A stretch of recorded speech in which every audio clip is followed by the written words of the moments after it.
The Detroit Lions, 5-11, last place in the division, traded their quarterback Matthew Stafford to the Rams, brought in Jared Goff. Expectations versus reality, Detroit.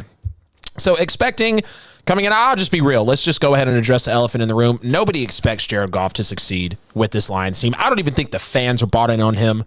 Yeah, they wanted a replacement for Stafford, but God, I mean, Jared Goff? Really? Like, okay. So that's what we're working with here. Now, you look at how he's been bad since the Super Bowl year. He literally, like, the Super Bowl year was the outlying season. And the year before, he kind of did okay.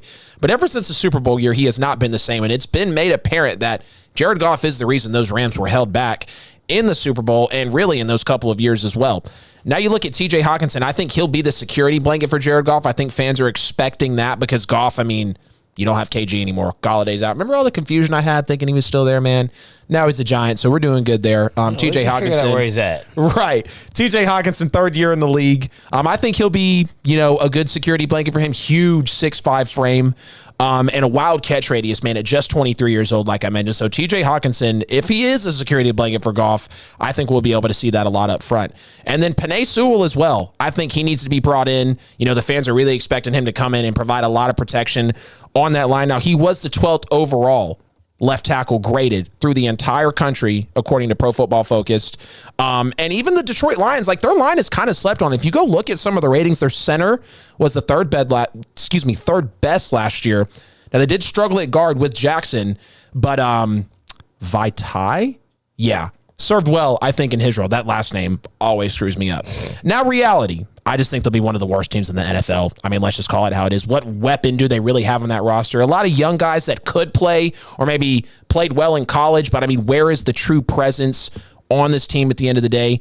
And then Dan Campbell, like, I have no faith in him. Dude's been coaching as an assistant or a tight ends coach for 10 years. He's 5-7 in the 12 games he's had as a head coach. So, like, I know Lions fans aren't buying in on the quarterback. They're not buying in on the talent. They're not buying on the coach. And please, feel free to call in, comments, anything. Let me know if I'm wrong. But I've seen what's been happening with this team in the offseason.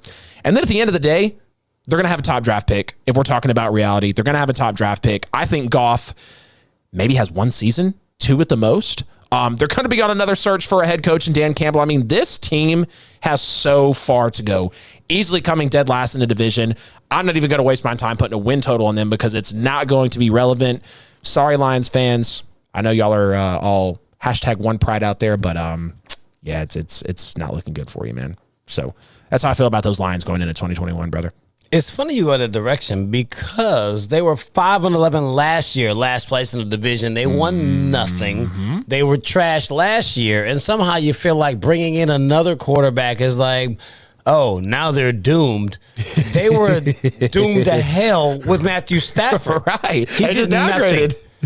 You brought in Jared Goff. He's actually better than Matthew Stafford. Oh, no. Yeah, he came from a better situation. He had a better turn of events. And the inaccuracies that you gave, saying that, he had that one anomaly season. He threw for 4,688 yards in 2018, threw for 4,638 yards in 2019. What's the touchdown interception ratio? He had 32-12 and 22-16. No, I mean, the dude did not fall off. He had very similar numbers to your boy, Matt, who you say is the most consistent. Like, he's above 500 quarterback. You said it about Matt Ryan. Jared Goff's numbers are very similar to his when you start comparing them as to what he did. He had decent coaching. He had very good seasons. He did not get a fair shake. I think the reason that he's out of there is very personal. Matthew Stafford is not doing anything with the Rams. Jared Goff is going to go into Detroit. He's got a chip on his shoulder. He's got a lot to prove and nothing to lose. Wow. He's going to go in. He's not going to turn the franchise around. That would just be absurd. That would be a lot. I mean, in the interest of time, don't have time to go all the way through. I'll give them 6-11. One game improvement from last year. Okay. In 17 games, they'll win one more. That'll be better than what they did last season. And folks will scoff at it like 6-11 is garbage. And then you'll actually try to be the apologist for the nothing that Matthew Stafford will do over there. Because you got the Rams going 8-9. I don't. Did I? Yeah, you got Okay, the I Rams did. doing terrible. Yeah, they'll be 8-9. The Lions will be 6-11. That'll be better. Better for the Rams. Better for the Lions. Worse for the Rams. Sheesh. The Rams were 10-6 last year and won a playoff game. Yeah. 8-9 will be worse. That's what it's going to be.